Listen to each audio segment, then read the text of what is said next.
vais aller rider puis je vais tomber 1000 fois là, dans la journée. Ouais. Je sais qu'en 2 mois, je tombe plus qu'une personne va tomber comme dans sa vie. Là, Ah t'sais. ouais, hein? Fait que vient que ça se rajoute, ça s'accumule, puis tes cartilages s'usent, puis... Ma dog a dit en 2 mois, je tombe plus que quelqu'un qui tombe dans sa vie. What it do, baby? Gros pas. Jean-William Prévost, mon partenaire BMX que j'ai rencontré au Jeux urbains cette année. Cette année, je parle comme si ça faisait 4 mois. Ça fait même pas une semaine. Donc, j'ai eu la chance d'animer les Jeux urbains. Georges Saint-Pierre était là. J'ai rencontré plusieurs athlètes du freestyle soccer, du BMX Flatland, dont ma boy, ma dog, Jean-Will, qui est venu sur le podcast, qui est venu en studio. Yeah, ma dog est venue en studio. Donc, le son est excellent pour me parler de son sport. Puis, j'aimerais remercier toute la gang d'XP Montréal, encore une fois, pour pour le BMX, mais pour les jeux urbains au complet. Là, je pense que les gens ont eu vraiment beaucoup de plaisir. J'entends que des bonnes choses à ceux qui étaient là, qui m'écrivent sur les réseaux sociaux. Puis ceux qui ont vu passer aussi sur les réseaux sociaux, ils disent « Ah, yo, j'aurais dû être là. » Donc, merci à XP Montréal pour ça. Shout-out gouvernement du Canada et Tourisme Montréal qui ont permis l'existence de ce beau festival-là. On va l'appeler Festival de sport alternatif. On va dire ça de même. Donc, très content d'avoir Jean-Will. BMX Flatland, pas beaucoup de gens connaissent ce sport-là, mais vous allez apprendre à en connaître encore plus, tout en apprenant à connaître Jean-Will. Donc, très heureux de vous présenter ce pod-là. Merci à Bruno, partenaire du pod. Merci à Fred, puisque j'enregistre mes intros puis mes extros à Cube Radio. Puis ma boy Fred Poirier derrière la console. Donc, big shout-out à Fred. Donc, sur ce, on s'en va écouter Jean-William Prévost, l'expert de BMX Flatland. Baby! Jean-Will. Yeah. Bon, Jean-Will, tu sais, à chaque année, là, à sa restriction, je fais comme, yo, cette personne-là, c'est une découverte, Yo, toi, t'es ma découverte 2023 à date, parce que je savais pas qu'est-ce que tu faisais, puis t'étais qui, puis après 1 minute de devoir faire ton warm-up, j'ai fait, OK, shit, ce gars-là, for real. BMX Flatland. Là, pour ceux qui savent pas, c'est quoi c'est quoi le nom du trucker, là? C'est Antoine, notre trucker? En tout cas, on a un trucker qui écoute l'émission qui s'appelle Antoine. Explique-lui c'est quoi du BMX Flatland. Sweet. Salut Antoine. Yo. Salut Kevin. Je suis content d'être là. Je suis content d'être ta découverte. Que mon sport aussi le soit. Le BMX Flatland, tout le monde en a déjà fait. En fait, pas toi, parce que t'as jamais fait de vélo, mais tout le monde qui a déjà fait du vélo, ils ont déjà comme peut-être essayé de faire un wheelie. Ouais. Puis ça serait vraiment la base de notre sport qu'on fait, c'est que genre on va prendre une sorte de wheelie, puis on va la développer, puis ils vont devenir comme un enchaînement, ou ils vont devenir une danse, ou ils vont devenir quelconque soit ton style en flat. Là. C'est vraiment rendu un peu comme du breakdance à vélo. Là. Fait que, est-ce que c'est des vélos spéciaux? Ouais, définitivement. Nos bikes sont vraiment genre pour le flat. Ils sont low, là? Sont assez low, sont super light. Les matériaux sont importants, que la légèreté soit aux bons endroits. Disons, j'ai une fourche en titane, pédalier en titane, mais le cadre en chromoly qui est en acier, qui est assez solide pour être comme la base de Il me sort des mots, du bike. Mais le titane, on connaît ça, là, comme l'épée du gars dans Blade. Là, oh shit! Ouais. It's made of titanium. On va sortir Blade. OK, so c'est quoi qui t'a envoyé faire du BMX Flatland, là? Parce que c'est clairement pas... T'as pas vu ça à RDS ou à TVA Sport, là. Ben, ça a commencé, évidemment, qu'on est tous exposés un peu au BMX quand on est jeune. Puis il y avait comme des jumps pas loin de chez nous. Fait que ça, c'était un peu... Ça a toujours été intégré dans ma vie d'enfance. Mais est venu un moment donné où j'ai vu qu'il y avait du BMX dans un magazine quand on était en vacances en famille. Puis j'ai vu ça, puis j'ai fait « Wow, c'est vraiment quelque chose de sérieux. C'est pas juste du monde qui joue dans la rue, tu sais. » Puis du coup, ben ça m'a frappé. Puis j'ai eu le goût de commencer à en faire. Mais aussi, c'était... Après avoir été exposé à ça quand j'étais jeune dans le film le gang des BMX. C'est quoi ce film-là? C'est comme avec Nicole Kidman. Il y a comme des bandits, en fait. Genre, en anglais, c'est BMX Bandits. Puis il y a comme des méchants. Puis eux autres volent les walkie-talkies de la police. Oh! Ils les écoutent pour faire des mauvais coups. Puis là, les gars en BMX viennent comme sauver genre le moment. Tu sais, fait que pour moi, c'était des super-héros en commençant. J'avais comme 7 ans. Là, mais toi, quand tu vois les policiers en bike, là, c'est comme le meilleur des deux mondes, là. OK. Je suis sûr qu'il me rattrape pas. Mais c'est ça, je veux dire, parce que là, moi, je connais le BMX de course, là. Le BMX, là, vroom, vroom, vroom. Il n'y a pas de vroom, en fait, il n'y a pas de moteur, mais Ouais. c'est le bruit du vélo, c'est le bruit de la roue. Mais moi, je connais ça, mais est-ce que t'es bon là-dedans aussi, ou... Non, en fait, j'ai jamais fait de course. C'est ça, où j'en venais, en fait, c'est que j'avais vu ça dans les magazines, puis dans ce temps-là, c'était surtout de la rampe ou du street, mais il y avait un peu de flatland aussi. Ok. Fait que moi, j'ai commencé à faire tout. C'était pas vraiment comme je vais faire l'un ou l'autre. C'était pas aussi spécifique dans ce temps-là. Puis la plupart des gens en faisaient un peu de tout. Puis fait que j'ai commencé à en faire. J'ai fait du skatepark, un peu de dirt, tu sais, qui sont des jumps sur des jumps en terre. Puis je me suis fait vraiment mal. Je suis tombé comme sur mon côté. Je me suis bleué le rein. J'ai uriné du sang, puis ça s'est arrêté direct là. What? Ouais, pour moi, c'était comme, OK, ça, c'est un peu trop dangereux. Puis j'ai eu comme le choix au bike shop entre, genre, m'acheter un meilleur vélo qui était soit comme de park ou un qui était comme de flat. Puis, genre, avec l'expérience que j'avais eue, j'ai fait, ouais, flatland, je pense que je vais aller vers là. Oh my God! Fait que là, mettons, là, t'es kid, là, tu pisses du sang à cause du bike. Puis là, tu te vois, quelques dizaines d'années plus tard, t'es au centre Eaton, devant plein de gens, sur un bike. Tu devais capoter au jeu urbain, là.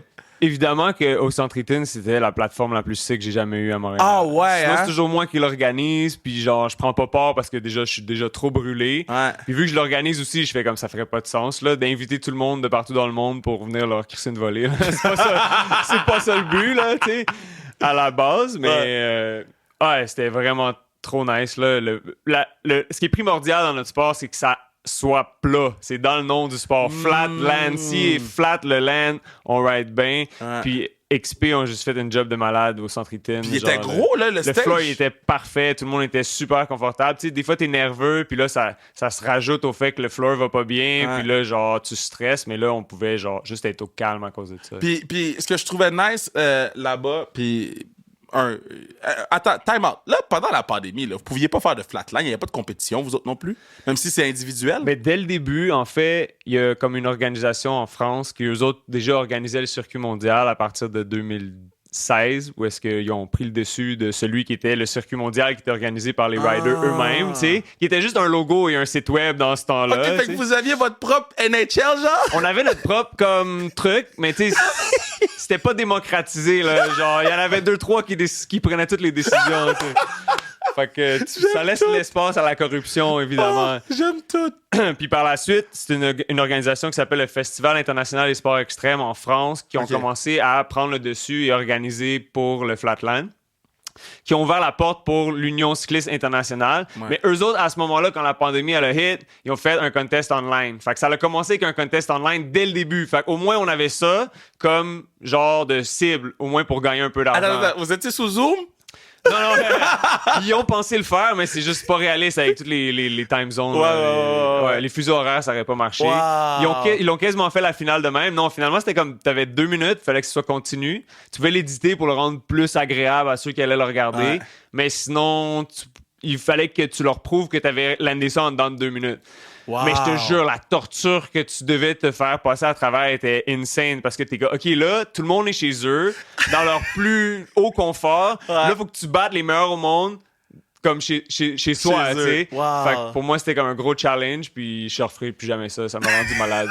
Comme... Ça a pris 50 heures ma qualif, puis ça a pris comme 50 heures ma finale parce que j'étais juste comme pas satisfait, tu sais. Pour 2 minutes? Ah ouais, moi, c'était comme chez nous, genre, comme il y a personne qui vient dans le spot, parce que j'ai un spot dans la cour. Ouais. Personne vient dans la cour. Écœurez-moi pas, c'était pas le moment, genre, j'étais méchant, là.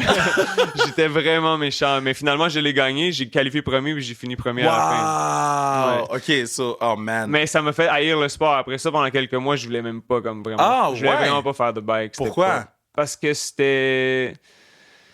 Je sais pas, ça érode genre le love du sport, Ouais. de devoir faire quelque chose à répétition. En fait, le fun dans le Flatland, c'est de pouvoir appliquer sa créativité, puis d'essayer de filmer un truc une fois, faire une vidéo, puis Ouais. le montrer, tu sais. Ça, c'était 2 minutes continues de ton meilleur shit. Là. Ouais, Fait je que comprends. ça, c'était le challenge. C'était vraiment dur. Mais ce que j'aimais aussi de l'idée de vous voir en live, c'est que là, c'est devant les gens, là. Comme, là, il n'y a pas de porte de sortie, il n'y a pas de cachette. Les yeux du monde sont là, la musique est là. Moi, je crie dans le micro, je vous déconcentre. Les juges vous regardent. Comme, il doit y avoir un processus mental que vous devez faire pour dire, OK, là, je shut down tout parce que je fais un flip avec le bike, là. Ben, je sais pas si t'as remarqué, à la finale, justement, on a fait comme 3 formats. Le premier format, c'était une qualif de 2 minutes et demie x 2. Ouais. Fait que là, ça pardonnait. Après ça, la première étape des finales, c'était des battles. On avait 3 battles. Mais là, on était déjà dans un autre monde entièrement. Là, tu fais plus face au peloton en entier. Tu fais face à une personne. Ouais. Fait que là, il faut que tu battes cette personne-là, les autres comptent plus, tu sais. Ouais. Puis moi, à la fin de ces 3 battles-là, j'étais super comme... genre in love avec la situation parce que c'est cool puis les gens aiment vraiment ça regarder les battles. Moi j'aime ça les regarder. Les battles, c'était le top pour puis là moi, je cheerais pour tout le monde parce que c'est comme un peu chez nous, tu sais. Ouais. Mais là finalement quand tu cheers pour tout le monde, t'es pas concentré du tout. Genre, j'étais pas dans ma zone puis là genre c'est moi qui commençais puis j'étais le plus haut qualifié dans le dernier jam à la fin qu'on était 3 l'un contre l'autre pendant 9 minutes. Premier truc, je le rate. Puis là genre mon cheer il est devenu genre de la haine, genre il est devenu genre je suis pissed off puis genre ça me fait re-rentrer dans la zone pour être capable de lander mon trick au prochain essai. Puis OK, so là mettons tu manques ton premier trick, OK? Mais là, est-ce que tu calcules dans ta tête que j'ai manqué mon premier trick, là, Scary mais dans ma tête, je fais pas quête, mais ouais. Ce jour-là, j'aurais fait quête parce que t'étais là. Non, mais imagine, moi, je vous regardais aller, puis à un moment donné, j'ai vu Terry manquer. Moi, je savais même pas que t'avais manqué ton premier truc, là. Mais j'ai vu Terry manquer un truc, puis j'ai fait shit! Il l'a manqué! Mais là, comme je l'ai spot qu'il a manqué, tu sais, là, j'ai dit que le patinet doit être pisse, là. Comment ça fonctionne dans votre tête quand vous manquez les trucs, puis comment ça fonctionne de vous perdre des points? Mais ça, c'est tout un autre format. En fait, le troisième format de la compétition, c'était 9 minutes. Si on touchait, ça passait à l'autre. Fait que moi, lui, il peut faire un enchaînement d'1 minute, puis là, vient mon tour. Puis genre, je rate dès le début, je touche, c'est à l'autre encore. Fait que t'as même pas eu la chance de t'exprimer sur ton bag. Puis quand on dit touche, c'est quand votre pied touche à terre. Ouais, le plancher en flatland, c'est de la lave, là. Tu touches pas au plancher, là. Ça te brûle, man. Ça t'enlève des points, ça te fait sentir mal, comme tout le monde l'a vu, c'est clair. Mais peut-être quand t'es moins comme rodé au sport, tu vois pas la touch. Ah, moi, je vois pas. Mais nous, la touch, c'est comme un gros zoom géant sur le pied qui touche à terre au ralenti dans ma tête. Ah, il a touché, tu sais. Si l'autre a touché, ça te donne un peu de power, genre, en fait. Ouais. C'est plate que c'est comme ça, mais c'est ça la compétition. C'est ça dans tous les sports, là. Puis c'est totalement différent de faire des spectacles. Des spectacles, c'est plus jovial, c'est chill. Puis en fait, j'ai commencé avec les spectacles, puis mes spectacles étaient pas super bons.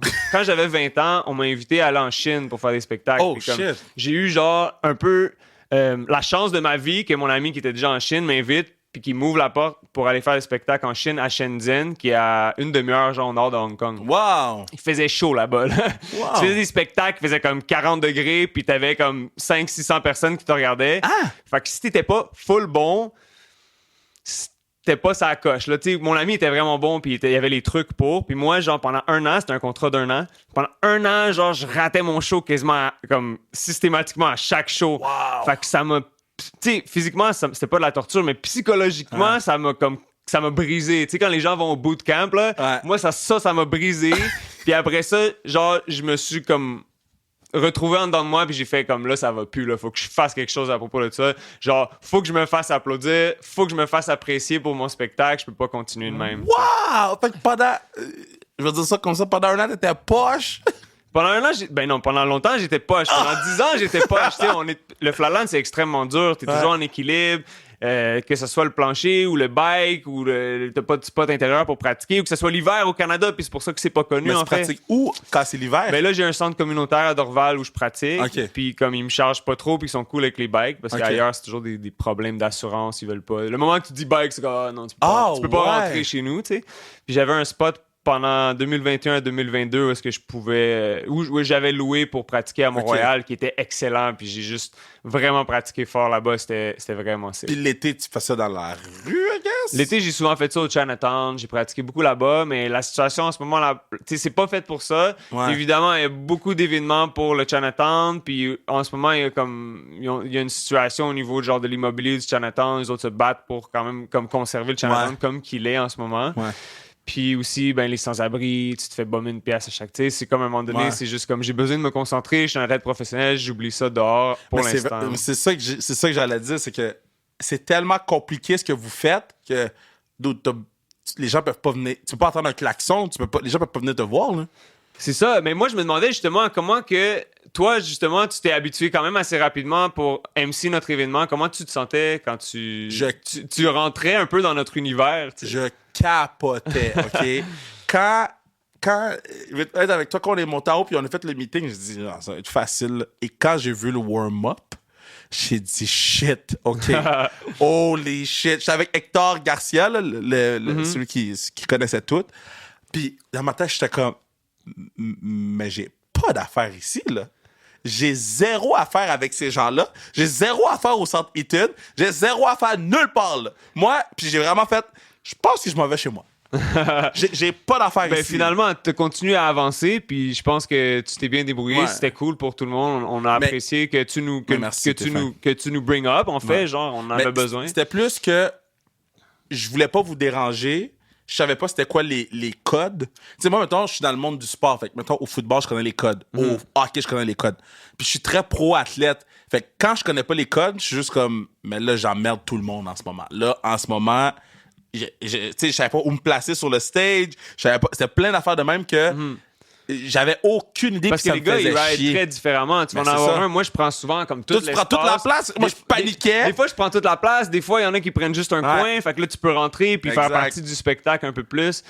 C'est touché, évidemment. Mais nous autres, au moins, on avait un floor qui était plat. Puis c'est vraiment... Là, vous étiez vraiment nice. Tout le monde était fin. Tout le monde était patient. Je m'avais laissé faire de la bicyclette dans le backstage. J'avais laissé faire de la bicyclette sur le du BMX sur le stage. Puis tout le monde était smooth. Là. Moi, c'est ce que j'aime le plus là, de tous ces sports-là. Là. Yo, vous êtes fucking smooth, là. J'ai pas de stress. Les gars de la NHL, là, foot high maintenance, là. Vous autres, là, vous êtes comme, OK, on descend, man, on s'en vient. Les gars de la NHL, OK, on s'en vient. Y a-tu 8 bodyguards en bas, tu sais? Parce que vous êtes low maintenance. Ouais, ben, il y a toute le fanbase qui vient avec ça pour eux aussi. T'sais, peut-être que nous, ça viendra un jour. Si on peut aller aux Olympiques, possiblement en 2028.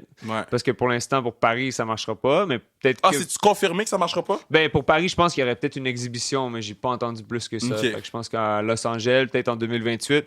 Puis pour moi, ce serait vraiment comme peut-être l'ultime compétition. Là. Rendu là, je vais être rendu à 40 kek. Fait que, tu vas être prêt. Ça veut pas dire que mon riding sera plus pertinent, mais déjà là, qu'en ce moment, il y a des Japonais qui ont comme entre 12 et 17 ans qui peuvent me foutre une bonne raclée. Hein? Mais comme la dernière compétition avec lesquelles il y avait des gens de vraiment partout, c'était au Centre Eaton, mais je veux dire, la plus grosse qu'il y a eu là, dans le passé proche, c'était à New Orleans. Okay. Ça s'appelle le Red Bull Circle of Balance, qui est comme un peu notre Super Bowl, là, comme tu me disais pour WrestleMania. Puis en fait, on était les 16 meilleurs au monde. Puis je me suis rendu en finale. Puis en finale, contre moi, il avait 17 ans. Moi, j'ai 20 ans de plus que lui. Wow. L'expérience de vie entre ces deux personnes-là, elle est immense. Ben, la différence. Sa vie et plus votre différence d'âge. Imagine, c'est fou, là. Je me souviens de lui en 2014. Il avait gagné la catégorie expert. Il avait peut-être 7 ans. 7 ans, là. Le gars, là, il est vraiment out of this world. C'est dur à exprimer à quel point ils sont disciplinés, tu sais, les Japonais. Puis il était sur le podium, il avait gagné au Japon, puis il a même pas souri un instant. Wow. Il était là, genre, je m'en reviens pour vous les vieux, là. Puis nous, on le voyait venir, on était comme, wow, man, profite de ton enfance parce qu'elle durera pas longtemps. Ça, c'est de la psychopathe shit, là. À chaque fois que je vois les Russes, les Japonais sur les podiums, puis ils sourient pas, là. T'es comme, oh my. C'est comme combien il faut que t'en gagnes, genre, avant que tu puisses. Mais finalement, lui, il a gagné en octobre au Japon une compétition qui a gagné 100 000 $. Fait que comme ça, c'est nouveau dans notre sport, là, des compétitions. Est-ce qu'il y a des prize money à gagner comme ça? Jeez. Justement, ça a été introduit par une organisation là-bas au Japon qui, eux, voient le futur des sports alternatifs et aussi, vu qu'il y a vraiment un peloton beaucoup plus grand dans le sport là-bas, là, je veux dire, t'as peut-être une dizaine de milliers de gars en flatland au Japon. Le Japon est à un autre niveau. Là. Comparé au Canada, de gens actifs, on n'est même pas 30, tu sais. Attends. Fait qu'il y a une dizaine de milliers au Japon, puis on est 30 ici. Disons une dizaine de milliers de Japonais avec un bike semi-actif. Semi-actif. Puis ici, genre, actifs au Canada, on est comme... Qui ont des bikes peut-être 500, mais actifs peut-être 30 à 50. Puis ça marche comment, mettons? Là, toi, tu dis, j'organise des trucs.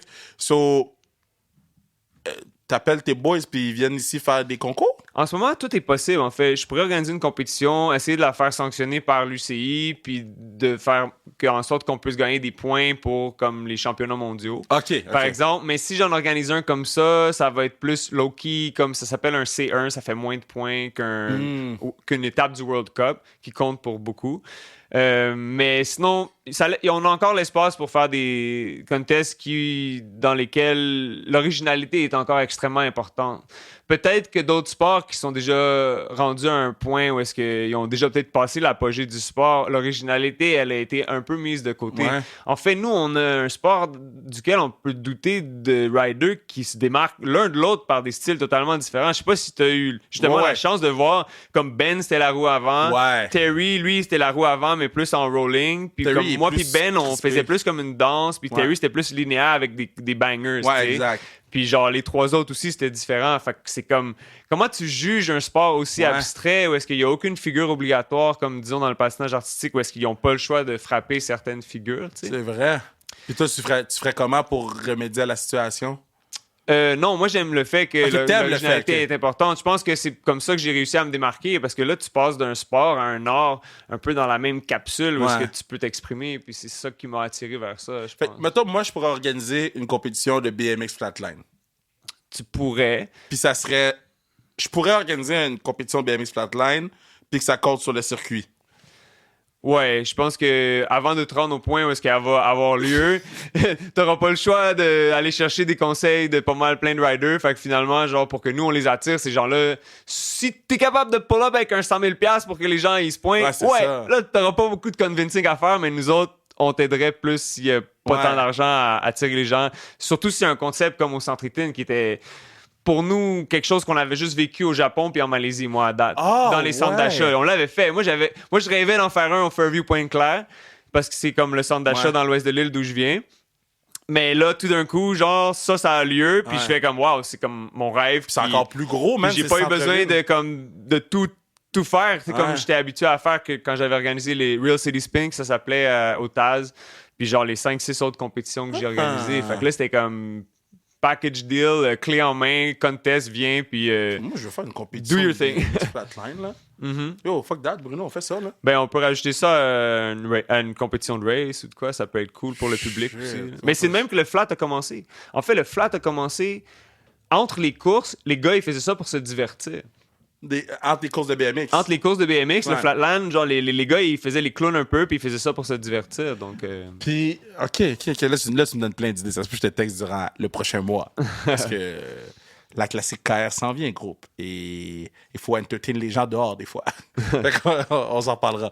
Mais, OK, nice. Puis, là, t'as dit, je peux continuer jusqu'à 44 ans, 46 ans, mais y a-tu un âge? Il n'y a pas d'âge comme... une finalité? Pas du genre où est-ce que la rampe, où est-ce que tu t'en prends des bonnes, là, où est-ce que quand tu fais une erreur, tu tords le genou, tu te casses un os ou quoi. Nous autres, c'est plus des blessures à l'usure, tu sais, genre nos jointures font mal à force de tomber parce qu'on tombe beaucoup, tu sais, de la répétition, je vais aller rider puis je vais tomber 1000 fois là, dans la journée, tu sais. Je sais qu'en 2 mois, je tombe plus qu'une personne va tomber comme dans sa vie, là. Hein? Fait que vient que ça s'accumule puis tes cartilages s'usent puis... Ma dog a dit, en 2 mois, je tombe plus que quelqu'un qui tombe dans sa vie. Assuré, à moins que la personne elle fasse du snow ou un autre sport qui use aussi, tu sais. Mais je suis pas mal sûr que c'est pas comparable. C'est awesome, ça. Puis, OK, ça, c'est bon, mais qu'est-ce qu'on peut faire, mettons, pour amener...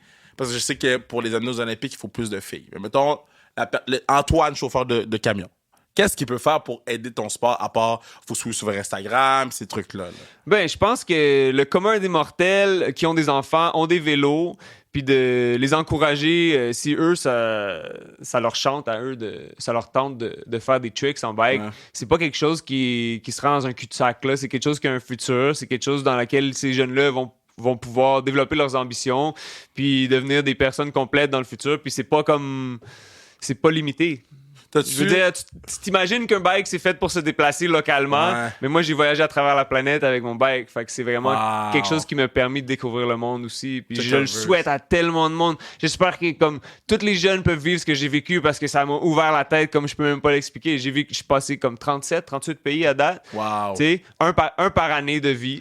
Non, mais c'est quand même fou, là. Qu'est-ce que tu dis, là? Ben oui, il y a quelque chose à faire avec ça. Puis il y a du monde qui font des spectacles de rue avec ça. Il y a du monde qui font du cirque avec ça. Il y a du monde qui font de la compétition officiel, tandis qu'il y en a d'autres qui font du réseau social. Tu peux faire que ça si tu veux. Ouais. Moi, je vais être un pro du TikTok au pire si c'est ça qui t'intéresse, puis avoir des likes puis tout. Ben cool, vas-y, fonce, tu sais. Pas de genre leur dire ouais, mais tu sais, il y a peut-être pas de futur avec ça. Non, c'est un sport officiel. Tu peux faire de quoi de ta vie avec. Y a-tu des cours de ça, quelque part? Ben, les cours, il y en a surtout au Japon. Puis il y en a en France. Mais des écoles au Québec, il n'y en a pas. J'ai essayé d'en ouvrir une, mais finalement, je me suis quand même retourné vers moi-même pour comme m'entraîner parce que j'ai l'impression que dans la position où je suis en ce moment, j'ai plus de chances à inspirer une nouvelle génération en compétitionnant, en étant à l'extérieur, en faisant des spectacles, en leur montrant c'est quoi, plutôt que d'en prendre un à la fois puis de montrer des tricks. Puis la communauté de Flatline, parce que moi, je prends par exemple... Juste te corrige, Flatline. J'arrêtais pas de dire Flatline. Flatline, c'est quand tu tailles, là. C'est quand on... Flatland, guys. J'arrêtais pas de dire Flatline, au Centre-Eaton. Bon, Flatland. Comment cette communauté-là? Parce que si je prends exemple à la communauté de la lutte, on est très protecteurs, ou ils sont très, parce que je ne m'embarque pas là-dedans, ils sont très protecteurs de la business. C'est comme, on veut garder ça indépendant ou on veut pas que ce soit mainstream, tu sais. On veut garder ça dans nos poches à nous. Est-ce que le BMX Flatland, c'est un peu la même chose où les gens sont comme, c'est à nous, genre? Honnêtement, je connais pas la lutte tant que ça. Je te dirais que le Flatland, ce qui est cool, c'est que ce soit dans quelconque pays où est-ce qu'on peut trouver du BMX flat, il y a toujours quelqu'un qui va te recevoir chez eux, puis qui va te montrer sont où les spots, puis qui va rider avec toi. Au niveau du marché, c'est pas un gros marché, je veux dire, oui, on veut le protéger, là, c'est sûr que si y a des grosses compagnies qui rentrent là-dedans, puis qui font, voilà, des bikes beaucoup plus cheap, de la même qualité, on va faire genre, t'es qui, toi, tu sais, genre, en même temps, il faut qu'il y ait une mise en marché de la part d'un rider connu aussi pour que ça se fasse, tu sais. Il faudrait qu'il y ait un sell-out à quelque part. Mais honnêtement, moi, je travaille avec la Chine depuis que je suis allé en Chine. J'ai vécu 5 ans en Chine, je suis allé sur 13-14 ans. Je fais faire mes produits là-bas. Je fais des pièces de BMX, je fais des grips, mais des ça, pegs, des pédales. T'as une compagnie, là. J'ai une compagnie de pièces. Je distribue, ça s'appelle IGI. IGI en français. En anglais, c'est comme un acronyme pour I got it, comme un nouveau trick. Nice. Fait IGI, I got it. Puis moi, j'ai I got it, baby, whatever. Très cool. Puis j'ai aidé à faire en sorte que par mes pièces, les tricks plus modernes vont être plus faciles à faire. Nice. Tu sais, ou avoir comme coller mieux au peg ou avoir moins de coins qui vont te faire mal parce qu'à la répétition, quand on se frappe, comme mes tibias, c'est comme une grosse cicatrice, là, tu sais, genre, du genou jusqu'au talon, c'est juste du scar tissue. Fait que c'est comme de faire en sorte qu'on se blesse moins avec nos pièces, des trucs comme ça. Ben, man, c'était eye-opening de t'écouter et j'espère que les gens ont...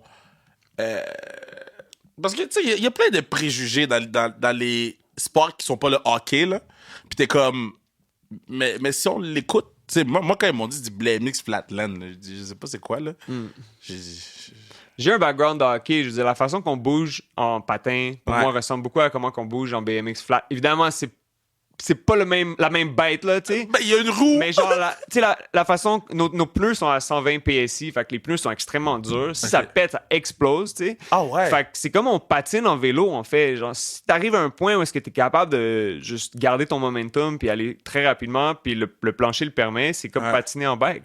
Mais les gens, on est tellement au Québec focusés sur le hockey, le football maintenant beaucoup, le basketball s'en vient, le soccer s'en vient, le baseball a régressé un peu, mais il revient petit à petit, que les autres sports, on est comme, mais toujours un ouais, mais, tu sais. Je trouve ça le fun que tu viennes sur le pod puis que tu parles à une communauté de gens qui sont habitués à écouter des joueurs de hockey parler, qui sont habitués à écouter des athlètes, j'allais dire connus, parce que t'es connu, là, mais des gens qu'on voit à la télévision. Je me sens pas connu là, en tant que tel. Moi, je me sens comme le leader d'une tribu encore pas contactée dans l'Amazonie qui essaie d'avoir un peu de visibilité pour leur montrer à quel point c'est beaucoup mieux là-bas. T'sais. Mais c'est nice, man. Je suis content que tu sois venu sur le pod, puis je suis content que vous avez pour vrai eu un gros effet au Centre-Eaton.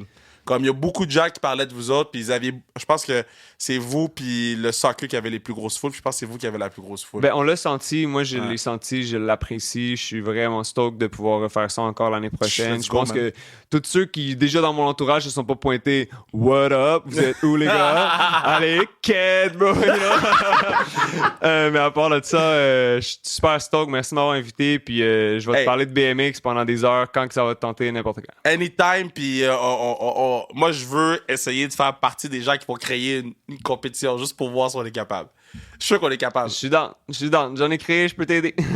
Boisbriand, 22 juillet. Let's do this shit. Voilà.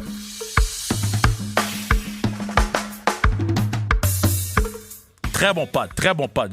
Jean-Will est bon. Jean-Will, il devrait animer des émissions de télé. Jean-Will devrait faire la lutte à TVA Sport avec moi. Ha! Pat, t'es pas là pour entendre ça. Une chance qu'il est pas là, sinon je pense que je passerai pas au travers de ma journée. Mais là, je m'en vais à LA demain. Donc, si vous écoutez le podcast jeudi, c'est aujourd'hui pour vous. Là. Mais je m'en vais à LA pour WrestleMania. Donc, suivez-nous sur les réseaux sociaux @sans-restriction et @KevinRaphaël21 pour toutes les behind the scenes. Je vais essayer d'aller voir les Dodgers aussi. Donc, il y a plein de belles choses qui s'en viennent dans les prochains jours. Pour moi, personnellement, grâce à WrestleMania, mais pour la communauté sans restriction. Encore une fois, merci Jean-Will de nous avoir permis de découvrir ton sport. Très nice, j'apprécie énormément.